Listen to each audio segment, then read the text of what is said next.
에스겔 33장 21절로 33절 함께 살펴보겠습니다. 먼저 21절과 22절입니다. 예루살렘은 바벨론의 3차 공격이 있었던 BC 586년에 함락됩니다. 그리고 그 소식은 BC 585년 1월 19일에 예루살렘에서 도망쳐 나온 자의 입을 통해 에스겔에게 전달됩니다. 함락 소식이 이렇게 늦게 전달된 이유는 예루살렘과 바벨론의 거리가 매우 멀었기 때문입니다. 예루살렘의 함락 소식이 에스겔에게 전달되기 전날 여호와께서 그의 입을 열었다고 말합니다. 사실 에스겔은 예루살렘이 망할 것을 여러 번 전했습니다. 하지만 백성들은 그의 말을 믿지 않았죠. 그래서 그는 BC 588년 1월 15일 마지막으로 예루살렘 성의 멸망을 선포한 후 약 3년을 벙어리로 지냅니다. 그러나 이제 예루살렘 함락이 성취되었고 이제 그는 입을 열어 다시 하나님의 말씀을 전하게 된 것입니다. 23절로 29절 내용입니다. 유다와 예루살렘이 멸망한 후 이스라엘 사람들의 거주지는 크게 세 지역으로 나뉘게 되었습니다. 이스라엘의 엘리트들은 포로로 끌려와 에스겔과 함께 바벨론에 있었고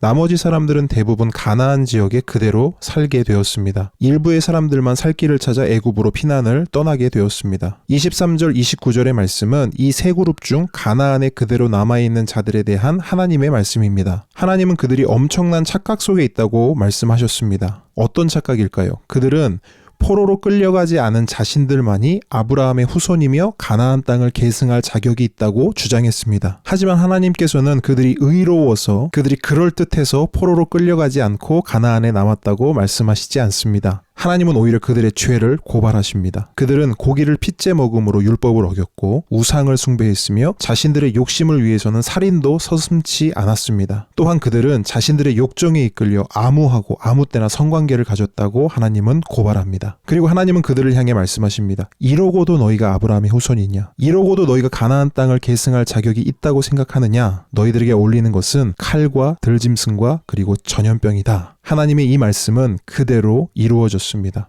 이후 예루살렘은 그들의 기대와 그들의 생각과는 달리 70년간 황무지가 되어 황폐하게 됩니다. 오늘날 교회를 다니는 사람들 중에도 엄청난 착각에 빠져 있는 사람들이 많습니다. 예수를 믿는다는 것이 구원을 받는다는 것이 무엇인지도 모른 채 그저 교회에 오래 다녔다는 이유로 큰 교회, 유명한 교회를 다닌다는 이유로 교회에서 직분을 받았다는 이유로 예수님과 전혀 상관없는 삶을 살아가면서도 예수님이 가신 길과 전혀 다른 길을 걸어가면서도 온갖 세상의 것과 손잡고 온갖 죄를 뒤집어 쓰고도 나는 구원받았다라고 말합니다. 그러한 자신감은 어디서 오는 걸까요? 그러한 착각은 어디에서 오는 걸까요? 하나님은 과연 그러한 자신감을, 그러한 착각을 칭찬하실까요? 아니면 너에게 어울리는 것은 칼과 들짐승과 전염병이다 이렇게 말씀하실까요? 여러분, 예수를 믿는다는 것은, 구원을 받았다는 것은 나는 죽고 내 안에 예수가 사는 것입니다. 내 마음대로 사는 것이 아니라, 내 뜻대로 사는 것이 아니라 내 안에 계신 예수님의 마음을 따라,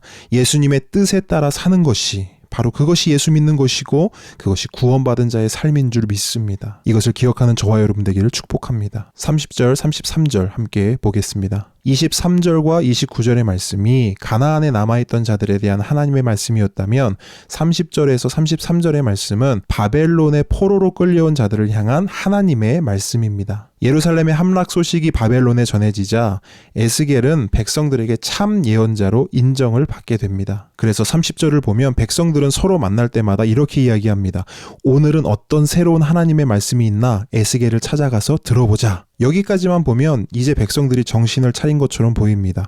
하나님 말씀에 귀를 기울이고 하나님의 말씀 듣기를 좋아하기 때문입니다. 하지만 백성들은 겉만 바뀌었을 뿐 속은 조금도 바뀌지 않았습니다. 그들은 겉으로는 사랑이 있는 것처럼 가면을 쓰고 있지만 그 속에는 여전히 자신들의 이익을 추구하고 있었습니다. 말씀은 듣지만 여전히 속에는 욕심이 가득했던 겁니다. 말씀은 듣지만 여전히 속에는 욕망으로 충만했던 것이지요. 왜 이럴까요? 하나님의 말씀에 문제가 있는 걸까요? 아니면 말씀을 전하는 에스겔에게 문제가 있는 걸까요? 하나님은 말씀을 듣는 자들에게 문제가 있다고 말씀하십니다. 그들은 에스겔이 전하는 하나님의 말씀을 오락거리로 여겼습니다. 요즘으로 말하면 길에서 버스킹하는 가수의 사랑 노래를 듣듯이 그렇게 하나님의 말씀을 들었던 것이죠. 그렇게 듣는 말씀이 그들 안에 있는 이익을, 그들 안에 있는 욕심을, 그들 안에 있는 욕망을 어떻게 거두어낼 수 있겠습니까? 오늘날 많은 성도들이 좋은 설교를 찾아 여행을 다닙니다. 옛날에는 직접 교회와 기도원을 찾아다녀야 했지만 요즘은 시대가 좋아져서 스마트폰만 열면 전국 전 세계의 설교들을 취향에 따라 골라 들을 수 있게 되었습니다. 그러다 보니 내 귀에 좋은 설교만 듣게 됩니다. 내 마음에 평안을 주고 위로를 주는 설교만 듣게 됩니다. 그러다 보니 싫은 소리 하는 설교, 잔소리 하는 설교는 듣지 않게 됩니다. 이러한 모습에 대해 하나님은 말씀하십니다. 31절입니다. 백성이 모이는 것 같이 내게 나아오며 내 백성처럼 내 앞에 앉아서 내 말을 들으나 그대로 행하지 아니하니